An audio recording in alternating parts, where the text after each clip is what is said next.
Hai, harga emas berubah daripada RM564 segram pagi tadi kepada RM569 segram tengah hari ini. Harga tinggi, adakah dia menjadi penyebab untuk anda tidak buat simpanan emas? Jawapannya tidak. Kerana apa? Kerana dekat Public Gold, kita ada gap auto debit. Anda boleh mula simpan serendah RM50 untuk akaun junior. Jadi, untuk ibu bapa dekat luar sana yang ada anak-anak dan anak-anak anda, mesti anda dah imagine untuk mereka masuk universiti satu hari nanti.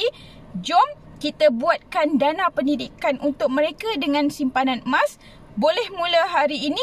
Jangan bertangguh kerana harga emas memang tak akan tunggu kita.